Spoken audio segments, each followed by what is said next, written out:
नमस्कार, सुप्रभात। आप सभी दर्शकों का हार्दिक स्वागत है। ಭೂವೀಕ್ಷಣ ಉಪಗ್ರಹದ ಉಡ್ಡಯನ ವಿಫಲ.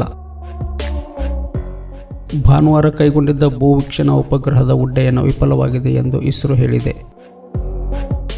ಆಂಧ್ರಪ್ರದೇಶ ರಾಜ್ಯದ ಶ್ರೀಹರಿಕೋಟಾದಲ್ಲಿರುವ ಉಪಗ್ರಹ ಉಡಾವಣಾ ಕೇಂದ್ರದಿಂದ ಇಂದು 18/5/2025 ಬೆಳಗ್ಗೆ PSLV C61 ರಾಕೆಟ್ ಉಪಗ್ರಹ ಹೊತ್ತು ನಭಕ್ಕೆ ಚಿಮ್ಮಿತು.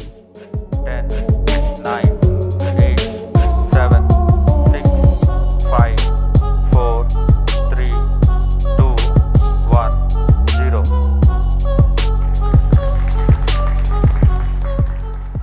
ಭಾನುವಾರ ಉಪಗ್ರಹ ಹೊತ್ತ ರಾಕೆಟ್ ಸಾಮಾನ್ಯವಾಗಿ ಪ್ರಾರಂಭವಾಗಿತ್ತು. ಮೊದಲ 2 ಹಂತ ಯಶಸ್ವಿಯಾಗಿತ್ತು. ಆದರೆ 3ನೇ ಹಂತದಲ್ಲಿ ರಾಕೆಟ್ ವೈಫಲ್ಯ ಅನುಭವಿಸಿದ್ದು, 3ನೇ ಹಂತದ ಕಾರ್ಯಾಚರಣೆಯನ್ನು ಯಶಸ್ವಿಯಾಗಿಸಲು ಸಾಧ್ಯವಾಗಿಲ್ಲ ಎಂದು ಇಸ್ರೋ ಹೇಳಿಕೊಂಡಿದೆ. ಈ ಉಪಗ್ರಹವನ್ನು ಗಡಿಕಾವಲು, ಬೇಹುಗಾರಿಕೆ, ರಾಷ್ಟ್ರೀಯ ಭದ್ರತೆ, ವಿಪತ್ತು ನಿರ್ವಹಣೆಗೆ ಸಹಾಯವಾಗಲು ಉಡಾವಣೆಗೊಳಿಸಲಾಗಿತ್ತು. ಪೋಲಾರ್ ಸ್ಯಾಟಲೈಟ್ ಲಾಂಚ್ ವೆಹಿಕಲ್ ವಿಶ್ವಾಸಾರ್ಹ ರಾಕೆಟ್ ಆಗಿದೆ. ಭಾನುವಾರ ಬೆಳಗ್ಗೆ ಯಶಸ್ವಿಯಾಗಿ ಉಡಾವಣೆ ಬಳಿಕ ಮೊದಲ 2 ಹಂತಗಳನ್ನು ಯಶಸ್ವಿಯಾಗಿ ಪೂರ್ಣಗೊಂಡಿದ್ದು, ರಾಕೆಟ್ 3ನೇ ಹಂತದಲ್ಲಿ ವೈಫಲ್ಯವನ್ನು ಅನುಭವಿಸಿತು ಎಂದು ಇಸ್ರೋದ ಅಧ್ಯಕ್ಷ ವಿ. ನಾರಾಯಣ್ ಹೇಳಿಕೊಂಡಿದ್ದಾರೆ. ಶ್ರೀಹರಿಕೋಟಾದಿಂದ PSLV C61 EOS-9 ಮಿಷನ್ ಮೂಲಕ ಇಂದು ನಾವು ಇಸ್ರೋದ 101ನೇ ಉಡ್ಡಯನವನ್ನು ಕೈಗೊಂಡಿದ್ದೆವು. ಪ್ರಾರಂಭದ ಹಂತದಲ್ಲಿ ರಾಕೆಟ್ ಉಡ್ಡಯನ ಯಶಸ್ವಿಯಾಗಿತ್ತು ಎಂದು ತಿಳಿಸಿದ್ದಾರೆ. 2022ರಲ್ಲಿ ಇಸ್ರೋ ESO-4 ಮಿಷನ್ ಕೈಗೊಂಡಿತ್ತು. ಈ ಉಪಗ್ರಹವನ್ನು ಯಶಸ್ವಿಯಾಗಿ ಉಡ್ಡಯನ ಮಾಡಲಾಗಿತ್ತು.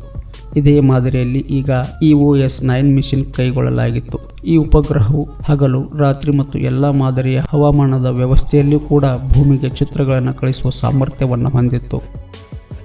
ಮೊದಲ 2 ಹಂತಗಳ ಬಳಿಕ 3ನೇ ಹಂತದಲ್ಲಿ ಮೋಟಾರ್ ಸುರಕ್ಷಿತವಾಗಿತ್ತು. ಆದರೆ ಕಾರ್ಯನಿರ್ವಹಣೆಯನ್ನು ಸಂಪೂರ್ಣವಾಗಿ ಪೂರ್ಣಗೊಳಿಸಲು ಸಾಧ್ಯವಾಗಲಿಲ್ಲ.